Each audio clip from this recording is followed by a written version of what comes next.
రెండవ విషయం, నేను 3 రోజుల క్రితం ఆ గోమాతలు చనిపోతున్నాయి అనని ఏ ఫోటోలైతే చూపిస్తూ నేను మాట్లాడానో అవి ఫేక్ అని, మార్ఫింగ్ అని టీటీడీ ప్రకటన చేసింది.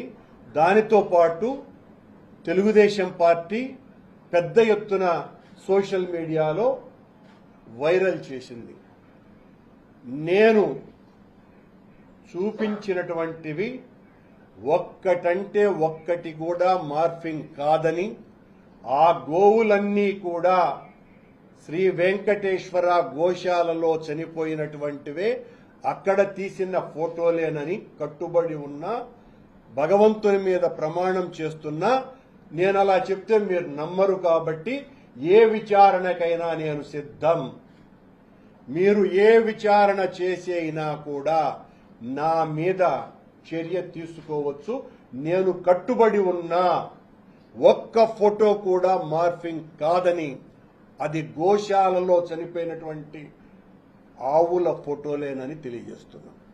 ఇక నిన్న అధ్యక్షులు గౌరవనీయ బిఆర్ నాయుడు గారు మాట్లాడుతూ, చనిపోయిన ముసలి ముతక ఆవులు చనిపోకుండా ఉంటాయా, మనుషులు కూడా చచ్చిపోకుండా ఉంటారా, 22 ఆవులు చచ్చిపోయినాయి అని చెప్పాడు.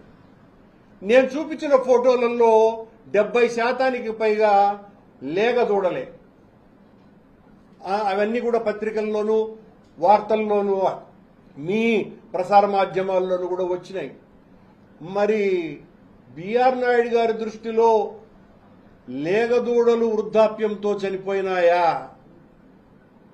అని నేను ప్రశ్నిస్తున్నా. నేను చెప్పినటువంటి ఆవులు చనిపోనే లేదు అని చెప్పినటువంటి మీరు మొదటేమో చనిపోలేదని చెప్తారు, ఆ తర్వాత ఇన్ని చనిపోయినాయని, ఈ తిరుపతి శాసనసభ్యుడు 40 చనిపోయినాడని ఆయన ఒక ప్రకటన ఇచ్చినాడు, 40 చచ్చిపోయినాయి అని. ఇంకొక ఆయన బీజేపీ అని, తెలుగు బీజేపీ నాయకుడు, ఆయన కూడా ఇలాంటి మాటలే మాట్లాడడం కూడా జరిగింది. ఏది నిజం? అంటే నేను చేసినటువంటి ఒక నిజమైన ఆరోపణ మీ గుండెల్లో గుబులు కుట్టించి భయపడి మీ ఇష్టం వచ్చినట్టుగా మాట్లాడుతున్నారు. నిన్న అధ్యక్షుడు నాయుడు గారు మాట్లాడుతూ, నీ అంతు చూస్తా, నీ మీద క్రిమినల్ కేసులు పెడతాం, రాష్ట్రమంతా పెడతాము అని అన్నాడు. అంటే రాష్ట్రమంతా పెడతాము అని అంటే, ఓహో రాష్ట్రమంతా పెడతామంటే అర్థం ఏందో అర్థమైపోయింది. అంటే మీరు పనిగట్టుకొని మీకు నచ్చనటువంటి వాళ్ళ మీద కేసులు పెడతారు అని. బిఆర్ నాయుడు గారు, రాష్ట్రమంతా కాదు దేశమంతా పెట్టమని నేను మిమ్మల్ని డిమాండ్ చేస్తున్నా. నేను సిద్ధం. నేను భగవంతుని పట్ల మీ నిర్వాకాన్ని ఎదిరించినందుకు, నిలువరించే ప్రయత్నం చేస్తున్నందుకు మీరు నా మీద కేసులు పెడితే, నేను జైలుకు పోతే వెంకటేశ్వర స్వామి భక్తునిగా ఆనందంగా అనుభవిస్తా ఆ జైలు జీవితాన్ని. ఎన్ని కేసులైనా పెట్టుకోండి. నేను చెప్పింది అబద్ధమైతే దేనికైనా కూడా నేను సిద్ధమే. మీరు శ్యామలరావు గారు ఈరోజు మాట్లాడుతూ, గత 5 సంవత్సరాలు ఎన్ని ఆవులు చనిపోయినాయో ఆధారాలు లేవు, ఆధారాలు లేకుండా చేశారు అని అన్నాడు. అని అంటూనే గత సంవత్సరం 179 ఆవులు చచ్చిపోయినాయి అని అంటాడు. అంటే ఒకే ప్రెస్ మీట్ లో 179 ఆవులు గత సంవత్సరం చనిపోయినాయని, అంటే గత సంవత్సరం నువ్వు ఉన్నావు కదా అనే అర్థంలో నన్ను, గత సంవత్సరం జూన్ నుంచే నేను లేను, అంతకు పూర్వం ఉన్నది నేను 5 నెలలు మాత్రమే. ఇంత తొందరపాటుతో వీళ్ళ అజ్ఞానం హద్దులు లేకుండా ప్రకటించుకుంటున్నారు. ఆయన మరొక మాట అన్నాడు, తెలుగుదేశం పార్టీని మోస్తున్నటువంటి ఒక గొప్ప సేవకుడిలాగా సీఎం గారు నాకు బాధ్యత అప్పగించినారు, అక్కడంతా కూడా ప్రక్షాళన చేయవలసినటువంటి అవసరం ఉన్నదేనని, మేము చాలా ప్రక్షాళన చేశామని ఆయన గారు చెప్పుకున్నారు. ఏ ప్రక్షాళన చేసినారు శ్యామలరావు గారు? మీరు అన్నప్రసాదాలను మేము చాలా నాణ్యతతో ఇస్తున్నాము అంటారు. ఎక్కడ మార్పులు జరిగినాయి? మీరు చెప్పుకోవటమే తప్ప, మీరు చెప్పుకొని సంకలు గుద్దుకోవటమే తప్ప మీరు చేసినటువంటి పెను మార్పు ఏమీ లేదు. మేము ప్రక్షాళన చేసినామని ఇప్పుడేదో భక్తులకు అందరికీ కూడా అన్నప్రసాదాలు అందజేస్తున్నాము క్యూ లైన్లలో అన్నారు. అయా శ్యామలరావు గారు, గతంలో రాజశేఖర రెడ్డి గారు ముఖ్యమంత్రిగా ఉండగా ఆయన సూచనతో నేను అధ్యక్షుడిగా ఉన్నప్పుడే క్యూ లైన్లలో ఉన్నటువంటి వాళ్ళకందరికీ కూడా అన్నప్రసాదాలు పాలు ఇవ్వాలన్నటువంటి ఆలోచన చేసి దాన్ని ఆచరణలోకి తీసుకొని వచ్చి అప్పటి నుంచి ఈ ఆచారం కొనసాగుతోంది అని మీకు గుర్తు చేస్తున్న శ్యామలరావు గారు, ఇదేదో మీరు పెడుతున్నటువంటి ఏదో గొప్ప చర్యగా మాట్లాడుకుంటున్నారు మీరు. అలాగే లడ్డూ నాణ్యత విషయంలో మీరు మాట్లాడినటువంటి మాటలేంటి? కల్తీ జరగలేదని ఒకరోజు ముందు రోజు చెప్పారు. చంద్రబాబు గారికి భయపడిన తర్వాత కల్తీ జరిగిందని చెప్పినారు. ఒకసారి వెజిటబుల్ ఆయిల్స్ కలిసినాయి అని చెప్పినారు. మరొకసారి చంద్రబాబు గారికి తానా అంటే తందానా అని పలికినారు. అయినా మీరు రిజెక్ట్ చేసినటువంటి ఆ నెయ్యి వాడక ఆ లడ్డూ తయారీకి వాడలేదు కదా. వాడకుండా రిజెక్ట్ చేసినటువంటి వాటిలతో కల్తీ నెయ్యితో లడ్డు తయారు చేసినారని ఒక ఈవోగా మీరు ఎలా ఆరోపణ చేయగలరు? ఎలా? ఒకవేళ రాజకీయపరమైనటువంటి విమర్శలైతే రాజకీయాలు చేయవచ్చు, కానీ ఈవో స్థాయి ఒక సీనియర్ ఐఏఎస్ అధికారిగా ఉండి మీరు ఈ రకమైనటువంటి ఆరోపణ ఏ రకంగా చేయగలరు శ్యామలరావు గారు? అంటే ఒకవేళ మీరు జరుగుంటే మీకంటే సీనియర్లు అయినటువంటి జవహర్ రెడ్డి గారు, ధర్మారెడ్డి గారుల సమయంలో జరిగినట్టు అని మీరు అంగీకరిస్తారా, ప్రకటిస్తారా? జరిగిందేనని జవహర్ రెడ్డి గారు ఈ రకంగా చేశారని ప్రకటిస్తారా? ఇంత దారుణమైనటువంటి తెలుగుదేశాన్ని భుజాన వేసుకొని మాట్లాడుతున్నారు ఈవో గారు. అలాగే గోశాలలో విజిలెన్స్ ఎంక్వైరీకి జరిగినటువంటి రిపోర్ట్లను వారు రిలీజ్ చేసినారు. అయ్యా, అవన్నీ 2021-23 మధ్యన జరిగినటువంటివి. ఈ విజిలెన్స్ ను ఆదేశించింది ఎవరు? రిపోర్ట్లు ఇవ్వమని చెప్పి అక్కడ ఎంక్వైరీ చేయమని చెప్పి ఆదేశించింది ఎవరు? మా ప్రభుత్వం కదా. మా ప్రభుత్వంలో, మా పాలనలో మేము చేయించినటువంటి విజిలెన్స్ ఎంక్వైరీని అక్కడ జరుగుతున్నటువంటి తప్పుల్ని ఎత్తి చూపటానికే కదా. తప్పుల్ని గుర్తించండి, ఏం జరుగుతుందో నిర్ధారించండి అని మేము కదా విచారణ చేయించింది. అది మా విజిలెన్స్ రిపోర్ట్ కదా. మీరు వచ్చిన తర్వాత చేయించినటువంటి విజిలెన్స్ రిపోర్ట్ ఏందో బయట పెట్టాలా? మేము చేసినటువంటి బయట పెట్టి ఇదిగో ఇదంతా జరిగింది, మమ్మల్ని రానిలేదని చెప్తున్నాడు. మళ్ళీ విజిలెన్స్ వాళ్లను రానివ్వలేదంట. రానివ్వకపోతే ఈ రిపోర్ట్లు ఎట్లొచ్చినాయి? ఎలా వచ్చినాయి స్వామి?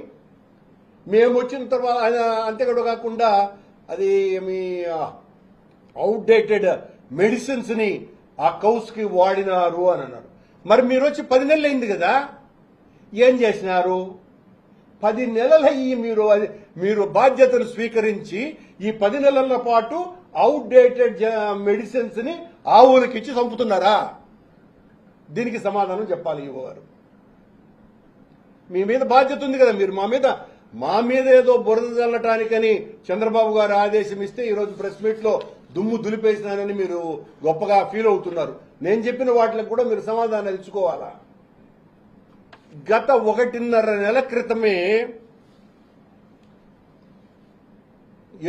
ఏనుగులకు, అత్యంత పవిత్రమైన ఏనుగుకు పెట్టేటువంటి రాగులు, రాగి సంగటి ఎందుకు నిలిచిపోయినాయి? 1.5 నెల కాలేదు. 1.5 నెల క్రితమే టెండర్ అయిపోయి నా అగ్రిమెంట్ ఇంతవరకు చేసుకోవాలా మీరు? అంటే వాటి పస్తుండాలనా? గుర్రాలకు దాణా లేదు. ఎవరో డొనేషన్ ఇస్తే ఆ దాణా ఇప్పుడు పెడుతున్నారు. ఇదే మీ ప్రక్షాళన? మీరు ప్రక్షాళన గురించి మాట్లాడుతున్నారు. చాలా నాణ్యమైనటువంటి దళారీ వ్యవస్థను రద్దు చేశారట.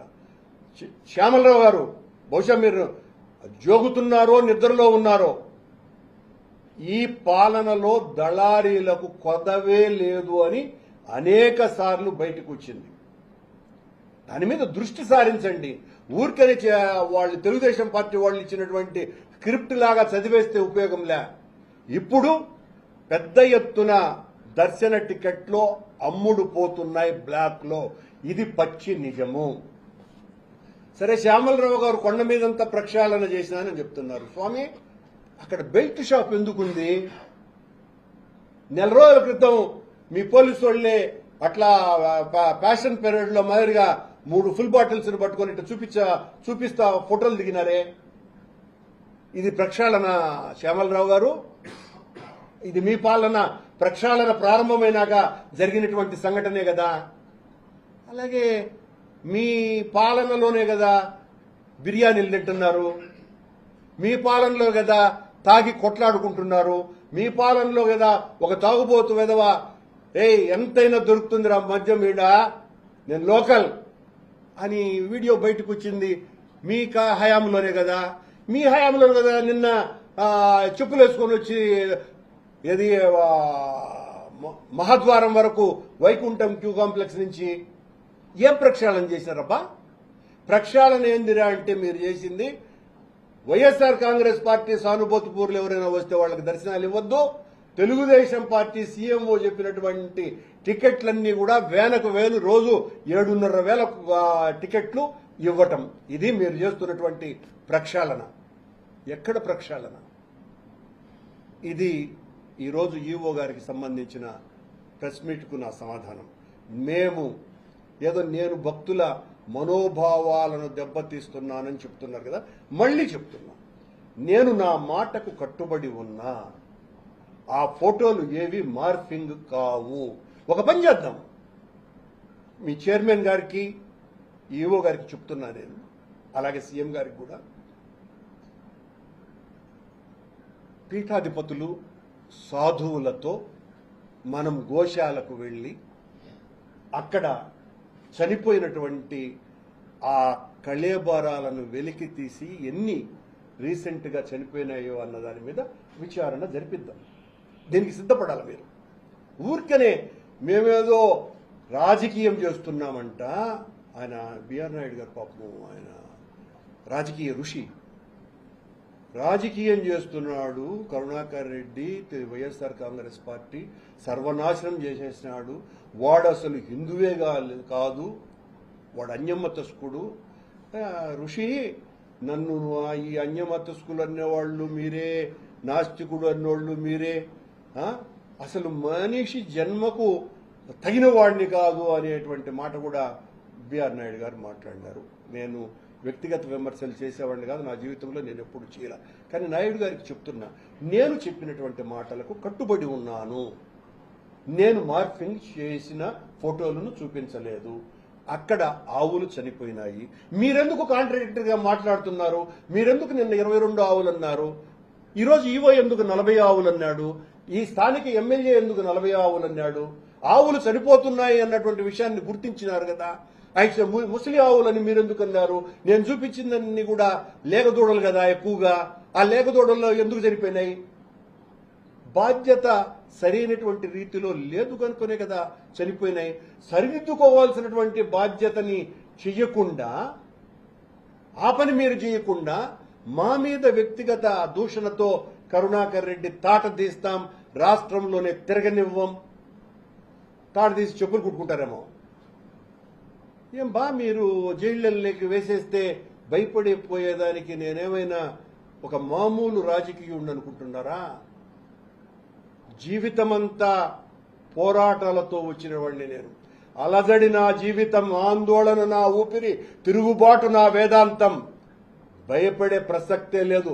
మీరు జైళ్ళల్లోకి వేస్తానంటేనో, నా తాట తీస్తానంటేనో, సత్యాన్ని వీడి అసత్యం వైపున నిలబడేటువంటి ప్రసక్తి లేనే లేదు అని ఛాలెంజ్ చేసి హెచ్చరిస్తున్నా. నేను జైలుల్లో పెట్టే, జైలుల్లో చిన్నప్పటే ఉన్నా నేను, కొత్తగా ఉండేదేం కాదు. ఆ రోజు కూడా ఉద్యమాలు చేసే జైలుకు వెళ్ళినా 50 ఏళ్ల ముందు. ఈ రోజున దేవుడి కోసమని జైలుకు పోతా. మీరు చేసినటువంటి ఈ మోసపు ప్రచారాన్ని ఎండగడుతూ జైలుకు వెళ్తా కదా, నా మీద చర్యలు తీసుకుని ఇలాంటి మనిషే పుట్టటమే అన్యాయం, భూమాతకే నష్టం అంట. మరి గోమాతకు మీరు చేసినటువంటి నష్టం గురించి మాట్లాడండి అంటే భూమాతకు నేను నష్టము అని మీరు మాట్లాడితే ఎట్లండి? నాకు అర్థం కాల.